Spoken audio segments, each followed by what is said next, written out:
We're now going to be working the guideline, which is going to be with the 0 on the clipper, which is the clipper completely closed with no guard on.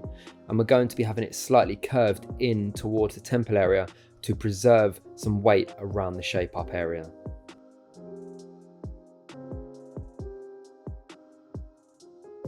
We're going to be working from side number 1 into side number 2, and then finally linking the guideline up in at the center through the back of the head. This will allow us to create perfect balance and shape with our guideline. We're now going to start the fading process by starting with the number 1 guard, which is closed. We're going to be working roughly 1 finger's depth above the original guideline and making sure that we're really rubbing that clipper head on the surface of the skin. We're going to be following the guideline in terms of dipping down slightly towards the temple area and not going completely up into that line, which will help us preserve more weight around that area.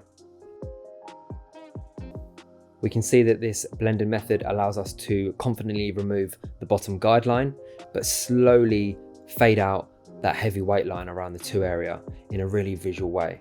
You can see that Tariq is using the comb to consistently keep moving the hair that he's about to cut with the clipper, so it's sitting at its natural position at all times.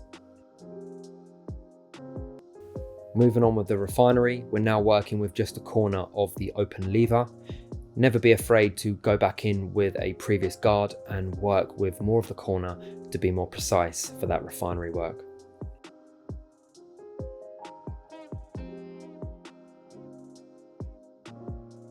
Once we're happy with side number 1, we're now going to repeat the same steps and process as we've just done on side number 1 on side number 2.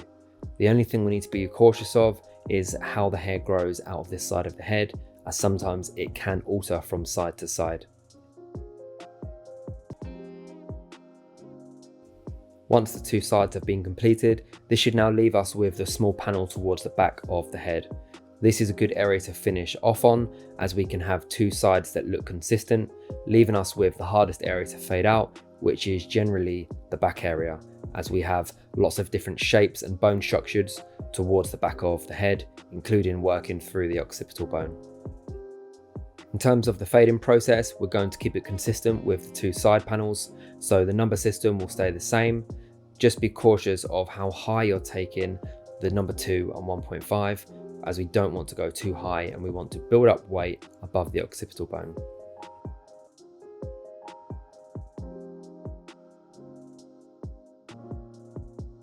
Once we're happy with the fade and the clipper work, we can now move on to the sharpening up of the hairline area.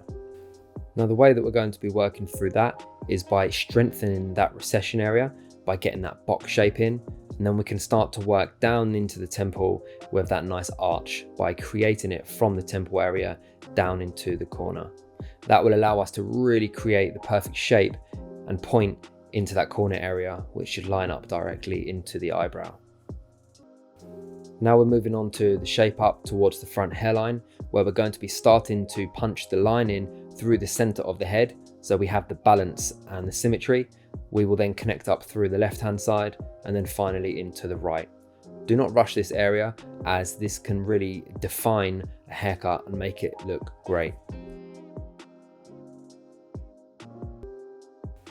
To really make sure that the line is as sharp as possible, we're going to be finishing off with the razor blade, where we're working on dry skin to create the sharpest possible line with very minimum pressure, and then working away from the line itself, as the skin is quite soft and we don't want to create any cuts.